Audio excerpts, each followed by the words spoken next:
Hello friends, welcome to BK24 study zone. अगर आप इनमें से किसी भी एग्जाम की प्रिपरेशन कर रहे हो तो आप हमसे daily current affairs lecture series देखने के लिए जुड़ सकते हैं।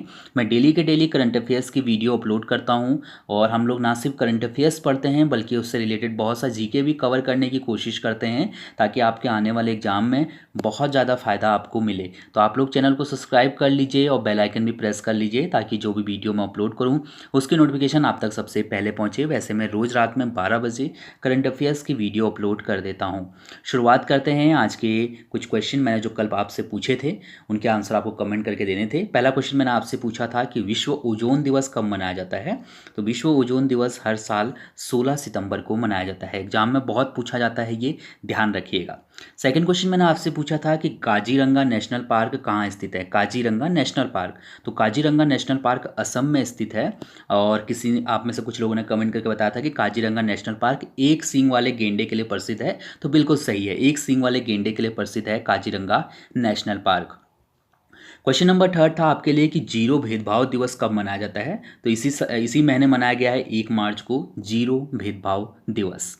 अब बात करते हैं आज के क्वेश्चन की। पहला क्वेश्चन लेते हैं अपने आज के करंट अफेयर्स का। हमारा पहला क्वेश्चन है कि हाल ही में निम्न में से किस कंपनी को green era award for sustainability 2019 प्राप्त हुआ है। तो इसका सही आंसर है ऑप्शन बी वाला, यानी कि टीवीएस की गाड़ियां आती हैं, सभी को पता है। तो इसी को जो है green era award for sustainability प्राप्त हुआ है। तो इसे यहाँ से जरूर ध्यान रखिएगा। यहाँ पर आप देख पा रहे होंगे 2019 इसको प्राप्त हुआ है। कहाँ पर प्राप्त हुआ है, तो इसको लिस्बन पुर्तगाल में ये अवार्ड प्राप्त हुआ है। बेसिकली अगर हम बात करें टीवीएस कंपनी की, तो इसने काफ़ी ज़्यादा काम किया है ऊर्जा संरक्षण के क्षेत्र में।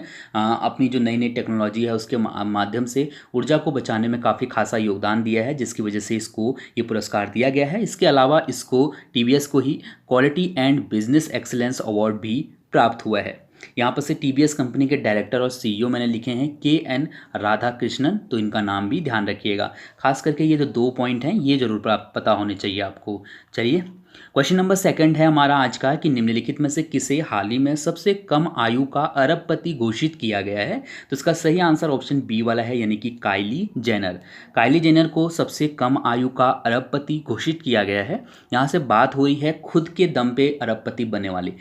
ऐसा नहीं कि किसी अरबपति की संतान हो और हम कहेंगे भैया वो भी तो अरबपति है। नहीं, यहाँ पर हो रहा है कि खुद के दम पे कौन अरबपति बना। तो सही आंसर काइली जेनर है। ये खुद के दम पे सबसे कम आयु की अरबपति हैं। अभी फोर्स मैगजीन ने जो ताज़ा रेटिंग ताज़े आंकड़े जो जारी किए हैं उसके आधार पे ये बात कही जा रही है। साथ ही साथ मात्र जो है 21 वर्ष की आयु है काइली जेनर की। मैं आपको यहाँ पर से उनकी तस्वीर भी दिखा दूंगा। सबसे पहले यहाँ पर देख लीजिए, उनकी जो संपत्ति है कुल वो है 6,354 करोड़ रुपए। साथ ही साथ याद रखिएगा कि काइली जेनर जो है वो कॉस्मेटिक कंपनी की मालकिन हैं और ये आप देख पा रहे होंगे। इसके अलावा ये मॉडल भी हैं, एक्टर भी हैं, कई जगह जो है काम करती हैं। खास करके जो इनकी जो कह सकते हैं इतना ज़्यादा जो पैसा इनके पास आता है वो इनकी जो कॉस्मेटिक कंपनी है उसी के द्वारा आता है। तो आपको ये चीज़ ज़रूर ध्यान होना चाहिए। और मार्क जुकरबर्ग का नाम सभी ने सुना होगा। 23 साल की उम्र में अरबपति बिजनेसमैन की लिस्ट में शामिल हुए थे ये। तो 23 साल की उम्र में अरबपति बिजनेसमैन बने थे ये। और काइली जेनर ने जो है इनका रिकॉर्ड तोड़ दिया। एक तरीके से कहें कि 21 वर्ष की आयु में जो है काइली जेनर सबसे कम उम्र की अरबपति बन गई हैं। इसके अलावा जो लिस्ट जारी की है फोर्स मैगजीन में उसमें मुकेश अंबानी जो हमारे भारत के हैं उनको 13वां स्थान दिया गया। मतलब 13वें अमीर आदमी हैं वो पूरी दुनिया के। तो ये पॉइंट भी जरूर ध्यान रखिएगा। चलिए, यहाँ पर से मैंने आपको काइली जेनर तो दिखाई दी हैं, तो आप यहाँ पर से देख पा रहे होंगे। इसके बाद क्वेश्चन नंबर थर्ड है हमारा कि हाल ही में इस वर्ष निम्न में से किस क्षेत्र से संबंधित 2 नोबेल पुरस्कार होगा यहाँ पर। ठीक है, 2 नोबेल पुरस्कार दिए जाने की घोषणा की गई है। तो इसका जो सही आंसर है वो है ऑप्शन बी वाला, यानी कि साहित्य। इस साल साहित्य में 2 नोबेल पुरस्कार दिए जाएंगे। यहाँ पर नोबेल नहीं लिखा है, इसको याद रखिएगा। और जो स्वीडिश एकेडमी है उसने जो है ये बात कही है कि इस साल हम 2 नोबेल पुरस्कार देंगे साहित्य के क्षेत्र में। जैसा कि मैंने आपको पिछले साल भी बताया था, नोबेल पुरस्कार से संबंधित अलग वीडियो भी बनाई थी मैंने। उसमें ही मैंने आपको ये बात बताई थी कि वर्ष 2018 में जो है नोबेल पुरस्कार नहीं दिया गया था साहित्य के क्षेत्र का। तो 2018 और 2019 इनके लिए साहित्य पुरस्कार दिए जाएंगे इस साल। ठीक है, 2018 में ऐसा पहली बार हुआ था 1949 के बाद कि साहित्य में नोबेल पुरस्कार नहीं दिया गया था। तो वही नोबेल पुरस्कार जो है इस बार दिया जाएगा। तो बस आपको इस ध्यान होना चाहिए। इसके बाद क्वेश्चन नंबर 4 है हमारा कि 12 मार्च को भारत और किस देश के बीच संयुक्त सैन्य अभ्यास अल नागाह 2019 के तीसरे संस्करण का आयोजन किया जाएगा। ये कहीं कहीं पर नागाह भी लिखा हुआ है, ठीक है, ये याद रखिएगा, बात एक ही है। तो इसका जो सही आंसर है वो है भारत और ओमान के बीच में अल नागाह 2019 के तीसरे संस्करण है, जो कि युद्धाभ्यास है भारत और ओमान के बीच में होने वाला। इसका आयोजन किया जाना है 12 मार्च से इसका आयोजन किया जाएगा। ओमान के जबल अल अकदर पहाड़ियों में इसका आयोजन किया जाएगा और 12 मार्च से शुरू होकर ये 25 मार्च तक इसका आयोजन होगा। तो ये जो है बेसिकली सरकारी न्यूज़ आप देख रहे हैं सामने सामने। तो जो भी जब एग्ज़ाम में पूछा जाता है तो जो नाम है या फिर हर जो चीज़ है वो सरकारी हिसाब से जो निकलती है, प्रिंट होती है, वही जो है माना जाता है, ठीक है। तो आप इस चीज़ को यहाँ से ध्यान रखिएगा, क्योंकि होता क्या है कि पेपर वगैरह में कहीं पर कुछ लिखा है, कहीं पर कुछ लिखा है, तो इससे जो है कन्फ्यूज़न बढ़ती चली जाती है। तो बस ये चीज़ ज़रूर ध्यान रखिएगा, खास करके डीडी न्यूज़ आप देखते हो, डीडी नेशनल, और इसके अलावा अगर आप रेडियो वाले न्यूज़ पढ़ते हो तो भी आप जो है उससे मतलब आपको ज़्यादा फ़ायदा होगा, क्योंकि वो जो है ऑफिशियली जो है आती हैं न्यूज़। ओके, सो आप ये पॉइंट याद रखिएगा, भारत और ओमान के बीच में इस युद्ध को होना है। चलिए, क्वेश्चन नंबर 5 है हमारा कि 6 मार्च को दिए गए स्वच्छ सर्वेक्षण पुरस्कार 2019 में निम्न में से किसे सबसे स्वच्छ राजधानी के रूप में चुना गया है। तो इसका जो सही आंसर है वो है ऑप्शन ई वाला, यानी कि भोपाल। स्वच्छ सर्वेक्षण पुरस्कार 2019 की घोषणा की गई और इसमें जो सबसे साफ सुथरी राजधानी चुनी गई है वो चुनी गई है भोपाल। भोपाल किसकी राजधानी है, आप लोग मुझे कमेंट करके बताने वाले हैं, तो बताइएगा। यहाँ पर मैं आपको दिखा दे रहा हूँ, और ये देखिएगा कि सबसे जो स्वच्छ राजधानी है वो भोपाल चुनी गई है। इसके अलावा अगर हम बात करें कि जो राज्यों के हिसाब से अगर देखें तो कौन कौन चुना गया है, तो यहाँ पर से आप देख पा रहे होंगे, शायद मैं जूम कर रहा हूँ इसको, ये देख लीजिए।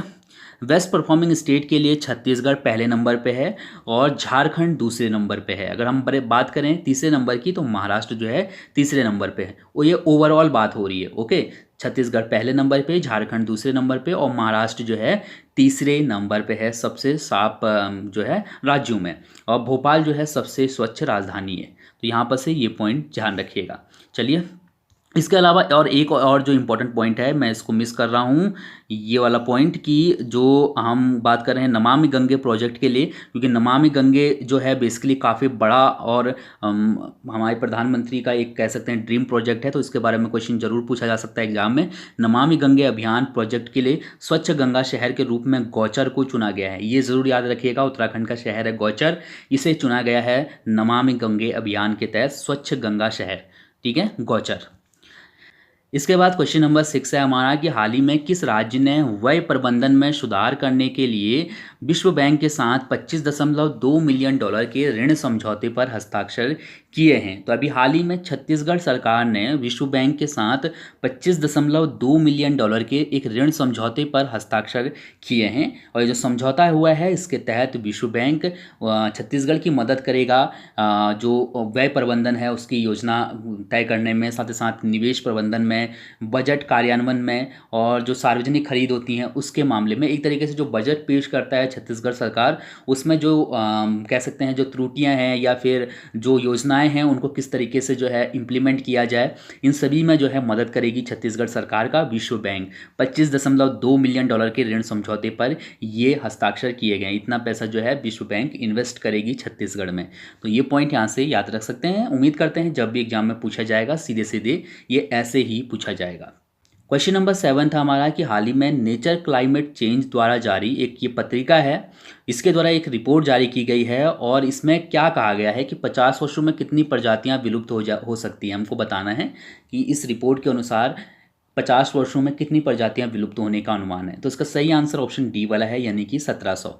नेचर क्लाइमेट चेंज ने एक रिपोर्ट जारी की है और इसमें अनुमान लगाया गया है कि अगले 50 सालों में जो है 1700 प्रजातियां विलुप्त हो जाएंगी। और ये जो विलुप्ति की जो मेन वजह होगी वो ये होगी कि मानव का जो लालच है जो बढ़ता जा रहा है ज़मीन को लेके, उसकी वजह से ये 1700 प्रजातियाँ विलुप्त होंगी, ठीक है। जिस तरीके से हम जंगलों को काटते हुए जो है ज़मीन की खोज में कहाँ कहाँ से कहाँ कहाँ निकल गए हैं, शहर फैलते ही जा जा रहे हैं और गांव कह सकते हैं एक तरीके से सिकुड़ गए हैं, कम हो गए हैं, तो उसी की वजह से जो है करीब 1700 प्रजातियां विलुप्त हो जाएंगी। ऐसे क्वेश्चन एग्जाम में देखने को मिल जाते हैं। आपको शायद देख के लग रहा होगा कि नहीं, इस टाइप का क्वेश्चन नहीं पूछा जाएगा, लेकिन ऐसे क्वेश्चन पूछे जा रहे हैं आजकल की करंट अफेयर्स में। अगर आपको देखने कैसे क्वेश्चन पूछे जाते हैं तो प्रीवियस ईयर के जो क्वेश्चन पेपर हैं उनको जरूर देखिएगा।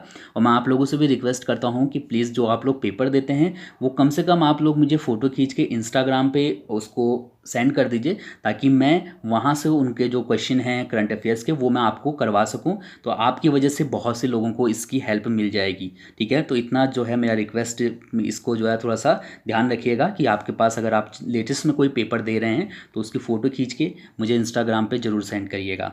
चलिए क्वेश्चन नंबर 8वां देखते हैं कि 6 मार्च को गृह मंत्री राजनाथ सिंह ने किस देश की सीमा पर स्मार्ट फेंसिंग सिस्टम की शुरुआत की है। और बाढ़ होगा यहाँ पर, बाढ़। तो इसका जो सही आंसर है वो है ऑप्शन सी वाला, यानी कि बांग्लादेश। बांग्लादेश की सीमा पर स्मार्ट फेंसिंग सिस्टम की शुरुआत की है हमारे गृह मंत्री राजनाथ सिंह ने। ऑलरेडी मैं इसके बारे में पहले भी आपको बता चुका था, जिस वक्त ये काम शुरू हुआ था, स्मार्ट फेंसिंग यानी कि जो बाड़ बनाने का काम जो है शुरू हुआ था, बाड़ा लगाने का, उस वक्त मैंने आपको ये बता चुका था। इस सिस्टम की शुरुआत असम के डुबरी जिले में भारत बांग्लादेश की सीमा पर किया जाएगा। अगर हम बात करें स्मार्ट फेंसिंग की, तो ये जो सिस्टम है इसमें एक तरीके से सेंसर लगे होंगे सीमा पे, जिससे कि सीमा की तरफ से जो भी अवैध गतिविधियां होती हैं उन पे नज़र रखी जा सकेगी। ओके, सो आप ये पॉइंट जरूर याद रखिएगा। भारत बांग्लादेश की सीमा के बारे में मैंने आपको डिटेल में बताया था, जिस वक्त ये जो स्मार्ट फेंसिंग सिस्टम की जो है शुरुआत वहाँ पर की गई थी। इसके लिए जो है बजट वगैरह पारित किया गया था। क्वेश्चन नंबर 9 है हमारा कि हाल ही में अमेरिका ने पाक पत्रकारों के लिए अधिकतम वीज़ा अवधि घटाकर कितना करने का फैसला किया है। इसका सही आंसर ऑप्शन ए वाला है, यानी कि 3 महीने। अमेरिका ने पाक पत्रकार यानी कि पाकिस्तान के जो पत्रकार हैं उनकी जो अधिकतम वीज़ा अवधि है उसको घटाकर 3 महीने करने का फैसला किया है। यहाँ पर से आप लोग कुछ पॉइंट याद जरूर रखिएगा। पहले जो ये अवधि थी ये 5 साल की थी और अब इसको कम कर दिया गया है, सिर्फ 3 महीने की जो है 3 महीने का वीज़ा मिलेगा जो भी पाकिस्तान के जर्नलिस्ट हैं उनको। और साथ ही साथ वीज़ा की फ़ीस भी बढ़ा दी है, करीब 32 से $38 तक जो है बढ़ोतरी की गई है वीज़ा फ़ीस में। तो वीज़ा अलग अलग टाइप के मिलते हैं, तो उन्हीं में से जो है 32 से $38 तक की जो है बढ़ोतरी यहाँ पर की गई है। इसके अलावा यहाँ पर से ये जरूर पॉइंट याद रखिएगा, जो कि कई जगह जो है इसको मिक्सअप कर दिया गया है। मैं कुछ न्यूज़पेपर वगैरह में भी पढ़ रहा था, तो ये चीज़ ज़रूर ध्यान रखिएगा कि जर्नलिस्ट के लिए जो 5 ईयर से जो समय सीमा घटाई गई है वो 3 महीने कर दी गई है। इसके अलावा जो लोग मिशनरी हैं, जो लोग वहाँ पर जो है काम करना चाहते हैं, उन लोगों के लिए अगर हम बात करें उनके लिए कितना किया गया है वीज़ा, तो उनके लिए ये जो वीज़ा है ये 1 साल से 5 साल से घटाकर 1 साल कर दिया गया है। तो दोनों के लिए अलग अलग अंतर है। जो आम नागरिक हैं, जो कि वहाँ पर जो मिशनरियाँ हैं और साथ ही साथ जो काम करने के लिए जो कामगार वर्ग है वो जाते हैं, तो उनको 1 साल का वीज़ा मिलेगा। और इसके अलावा जो लोग जो जर्नलिस्ट हैं उनको 3 महीने का वीज़ा मिलेगा। तो इन दोनों में क्लियर रखिएगा, क्योंकि कहीं कहीं पर जो है ये दोनों ही को एक साथ मिक्स कर दिया गया है, लिख दिया गया है सीधे सीधे कि 5 साल से घटाकर उसको 3 महीने कर दिया है, लेकिन सब में जो है अलग अलग समय सीमा है। 1 साल भी किया गया है जो आम लोग हैं उनके लिए। इसके बाद हम लोग क्वेश्चन नंबर 10वां लेते हैं कि हाल ही में गूगल ने किस नाम से एक नया ऐप लॉन्च किया है। तो गूगल ने एक नया ऐप लॉन्च किया है अपना, उसका नाम है बोलो। क्या है नाम? बोलो। यहाँ पर से मैंने इसके बारे में ज़्यादा पॉइंट लिखे नहीं है, क्योंकि आपको बस पता होना चाहिए कि ये ऐप है क्या। इसका जो उद्देश्य है वो है स्कूली बच्चों को हिंदी और अंग्रेजी की शिक्षा देना। सीधे ऐप के अंदर चलते हैं, ये देखते हैं। ये देखिए, अगर आप चाहें तो इस ऐप को डाउनलोड कर सकते हैं। यहाँ पर देखिए इसका इंटरफेस ऐसा है, इसको इंस्टॉल कर लीजिएगा और देखिएगा कि क्या चीज़ है ये। आप लोग जो है जो प्रोनाउंसिएशन है अपना इंग्लिश का या फिर हिंदी का, उसको सही कर सकते हैं। इसमें जो है कुछ स्टोरी वगैरह भी दे रखी है जो कि आप पढ़ सकते हैं, जैसे कि आप यहाँ पर से देख पा रहे होंगे। ठीक है, चलिए क्वेश्चन नंबर 11 है हमारा कि हाल ही में रक्षा मंत्रालय ने थल सेना के कितने शाखाओं में महिला अफसरों को स्थायी कमीशन देने की घोषणा की है। तो इसका सही आंसर ऑप्शन सी वाला है, यानी कि 10। अभी रक्षा मंत्रालय ने थल सेना में 10 जो शाखाएं हैं उनमें जो महिला अफसर हैं उनको स्थायी कमीशन देने की घोषणा की है। अभी तक जो ये 10 शाखाएं थी इनको शॉर्ट कमीशन सर्विस जो है महिलाओं को दी जाती थी। शॉर्ट सर्विस कमीशन जो है प्राप्त था महिलाओं को इन 10 शाखाओं में। 10 शाखाओं में कई शाखाएं शामिल हैं, हैं, जिसमें इंजीनियरिंग हो गया, आर्मी एविएशन हो गया, आर्मी एयर डिफेंस हो गया, इलेक्ट्रॉनिक और मैकेनिकल इंजीनियरिंग हो गया। इस तरीके से मतलब कई जो है कुल मिला के 10 ऐसी शाखाएँ हैं जहाँ पर कि महिलाओं को शॉर्ट सर्विस कमीशन प्राप्त होता है, लेकिन अब जो है इनको यहाँ पर स्थायी कमीशन, परमानेंट कमीशन देने की घोषणा की गई है रक्षा मंत्रालय की तरफ से। अब बात करते हैं आपके लिए आज के कुछ प्रश्नों की, जिनके आंसर आपको कमेंट करके देने हैं। पहला क्वेश्चन आपके लिए है कि निम्नलिखित में से किस क्षेत्र से रेड इंडियन का संबंध है। रेड इंडियन का संबंध किस क्षेत्र से है, मुझे कमेंट करके बताइएगा। सेकंड क्वेश्चन आपके लिए है कि एक्सरे की खोज किसने की थी। एक्सरे की खोज किसने की थी, ये कमेंट करके बताना है। और थर्ड क्वेश्चन आपके लिए है कि हाल ही में निम्नलिखित में से किसके द्वारा यंग साइंटिस्ट प्रोग्राम योजना लॉन्च किया गया। यंग साइंटिस्ट प्रोग्राम योजना किस संस्था ने लॉन्च की, ये मुझे बताइएगा। So thank you so much इस वीडियो को देखने के लिए। आई होप आपको वीडियो पसंद आई होगी। अगर आपके कोई क्वेश्चन होंगे तो आप लोग कमेंट करके मुझसे पूछ सकते हैं। Thank you so much.